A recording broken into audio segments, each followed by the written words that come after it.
الحمد لله رب العالمين والصلاة والسلام على أشرف الأنبياء والمرسلين خاتم النبيين رحمة للعالمين سيدنا ونبينا وشفيع ذنوبنا وطبيب نفوسنا ومطهر قلوبنا مولانا أبي القاسم محمد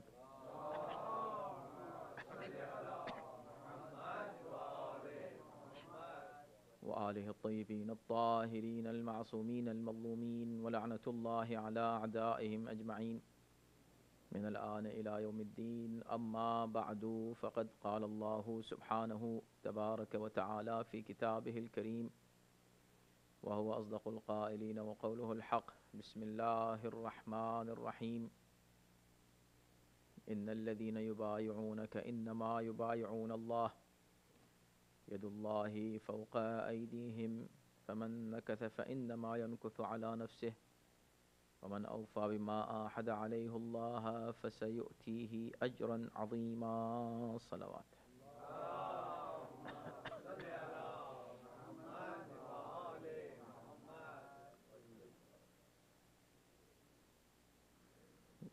گزشتہ ہفتے جو مجالس کا سلسلہ شروع ہوا، آج اس سلسلے مجالس کی یہ آخری مجلس ہے. البتہ کل ایک اور تقریر ہے جو اسی گفتگو کا تسلسل ہوگا، لیکن ہم آج کوشش کرتے ہیں کم سے کم بیعت کے موضوع پر جو براہ راست مفاہیم ہیں ان کو آج ہم آپ کی خدمت میں خلاصے کے طور پر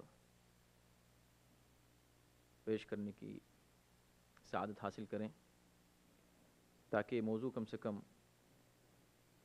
مکمل ہو سکے. حالانکہ کوئی موضوع ایسا نہیں اور کوئی خطیب یا ذاکر ایسا نہیں جو کسی موضوع کے لیے دعویٰ کر سکے میں اس کا حق ادا کر سکتا ہوں. بیعت ایک پھیلا موضوع ہے، بہت ہی وسیع موضوع ہے، اور اس موضوع پر بہت کچھ گفتگو ہو سکتی ہے. آج ہم کنکلوڈ کرنا چاہیں گے گفتگو کو، اور بہت سے مسائل ہیں جو ہم اس ایک گھنٹے میں آپ کے سامنے پیش کریں گے. ان میں سے بہت سی ایسی چیزیں ہوں گی کہ جن کی کوئی تشریح تفصیل نہیں ہوگی، صرف ہیڈ لائنز، تاکہ جلدی جلدی ہم اپنی منزل تک پہنچ جائیں. اور کوشش یہ ہو کم سے کم کہ بات اگر پرفیکٹ نہ ہو سکے تو کم سے کم نامکمل بھی نہ رہ جائے. صلوات بر محمد وعلی محمد.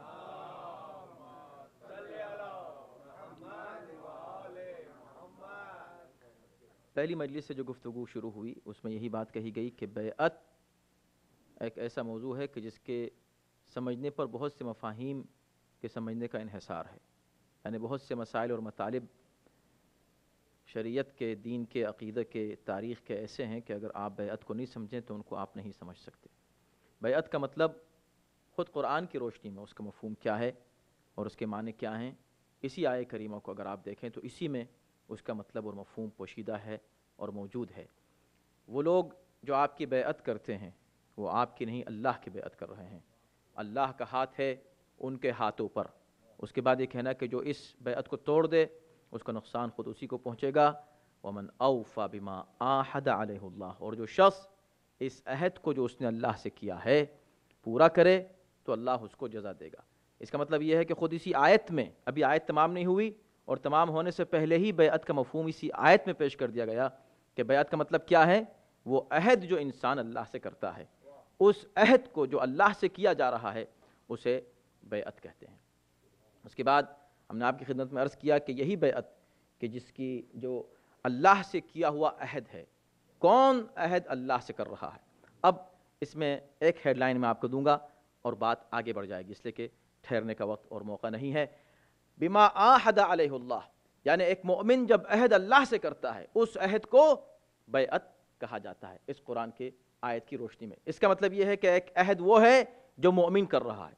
کتنی مناسبت ہے اس آیت سے، اس آیت کی، اور ہمارے اس پورے مضمون کی کہ جو آپ نے ابھی تک سماعت فرمایا، اس کی کتنی مناسبت ہے اس آیہ کریمہ سے سورہ بقرہ کی، جس میں اللہ اعلان فرما رہا ہے وَإِذِ ابْتَلَىٰ إِبْرَاهِيمَ رَبُّهُ بِكَلِمَاتٍ، بارہا کی سنی میں آپ کی آیت ہے، اللہ نے ابراہیم کا امتحان لیا کچھ کلمات کے ذریعے، فَأَتَمَّهُنَّ، جب انہوں نے پورا کر دیا ان کلمات کو، قَالَ إِنِّي جَاعِلُكَ لِلنَّاسِ إِمَامًا، تو انہوں نے کہا کہ میں تم کو لوگوں کا امام بناتا ہوں۔ یاد رکھے گا دو ہی چیزیں ہیں اور ہم اسی پر گفتگو کر رہے تھے، ایک ہے امامت، ایک ہے اطاعت۔ اب توجہ کیجئے گا اور مناسبت آپ ملاحظہ فرمائیے گا۔ تو امامت جب اللہ نے دی حضرت ابراہیم کو، جیسے امامت ملی تو ابراہیم نے کیا کہا؟ وَمِن ذُرِّيَّتِي، پروردگار تو نے مجھ کو امامت کا یہ عظیم الشان عہدہ ادا فرمایا، میں تجھ سے سوال کرتا ہوں، تجھ سے التماس کرتا ہوں، استدعا کرتا ہوں کہ یہی عہدہ میری اولاد میں بھی باقی رہے، میری ذریت میں۔ یہاں تک یہ آیت میں نے آپ کو سنائی ہے، اور اس کے بعد اللہ کا جواب بھی آپ کو یاد ہے کہ کیا ہے، مگر لفظ کیا ہے، وہ اس لفظ کی وجہ سے میں نے اس آیت کی تلاوت کی ہے آپ کے سامنے۔ اللہ نے فوراً ارشاد فرمایا لا ینال عہد الظالمین، میرے عہد کو ظالم نہیں پا سکتے۔ ابھی ہم کیا بات کر رہے تھے؟ بیعت نام ہے عہد کا۔ اللہ یہ کہہ رہا ہے کہ میرے عہد کو ظالم نہیں پا سکتے۔ یہ کون سا عہد ہے؟ عہدی، میرا عہد۔ اور وہاں کیا ہے لفظ؟ ومن اوفا بعہدہ، مومن کا عہد۔ معلوم ہوا عہد دو ہیں، ایک اللہ کا عہد ہے، ایک مومن کا عہد ہے۔ اللہ کا عہد ہے امامت، مومن کا عہد ہے اطاعت۔ توجہ کیجئے گا، تو دو ہی چیزیں ہیں، امامت اور اطاعت۔ امامت ہے اللہ کا عہد، اطاعت ہے مومن کا عہد۔ اللہ اطاعت نہیں کرتا، مومن امام معین نہیں کر سکتا۔ امام بنانا اللہ کا کام، اطاعت کرنا مومن کا کام۔ اللہ نے عہد کیا ہے کہ ہر دور میں امام میں بناؤں گا، مومن نے عہد کیا ہے کہ جو امام تو بنائے گا اس کی اطاعت میں کروں گا۔ توجہ کہ تو یہ دو عہد ہیں، ایک اللہ کی طرف سے، ایک مومن کی طرف سے۔ اور اسی کو خلاصہ کرتے ہوئے شہزادی نے، جناب معصومہ نے اپنے خطبے میں، خطبہ فدق میں ارشاد فرمایا تھا کہ دیکھو اللہ نے ہر حکم میں شریعت کا ایک فلسفہ رکھا ہے اور ایک حکمت ہے اور ایک ریزن ہے۔ وَإِمَامَتَنَا نِظَامًا لِلْمِلَّةِ وَإِطَاعَتَنَا أَمَانًا مِنَ الْفُرْقَةِ، اللہ نے ہماری امامت کو تم پر واجب کیا، پھر ہماری اطاعت کو تم پر واجب کیا۔ دو چیزیں واجب کی، امامت اور اطاعت۔ امامت اس لیے کہ تاکہ نظام برقرار رہے، اطاعت اس لیے کہ تاکہ تم فرقہ فرقہ ہونے سے بچ جاؤ۔ یعنی اگر تم صحیح امام کی بیعت کرو تو کوئی فرقہ ہی نہیں بنے، سب مسلمان ہوں۔ یہ جو آج دنیا میں اتنے فرقے ہیں اس کا ریزن کیا ہے؟ اس لیے کہ ہر شخص کسی ایک امام کی بیعت کر رہا ہے۔ امام کی بیعت کر رہا ہے تو الگ الگ کیوں ہو گئے؟ اس لیے کہ امام بنانے والے الگ الگ ہیں۔ اگر امام بنانے والا ایک ہو تو اس امام کے ماننے والے بھی ایک ہوں۔ امام بنانے والا ہے صرف اللہ، وہ ہے ایک۔ تو توحید کا مطلب کیا ہے؟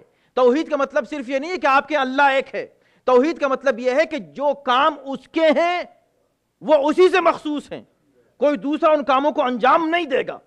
امام بنانا اس کا کام ہے، لہٰذا جب وہ امام بنا دے تو اس کو مان لینا امت کا کام ہے۔ اگر امت اللہ کے بنائے ہوئے امام کو نہیں مانے گی تو فرقوں میں تقسیم ہو جائے گی۔ اسی لیے اللہ نے ارشاد فرمایا کہ امامت میرا عہد ہے، اسی سے عہدہ ہے۔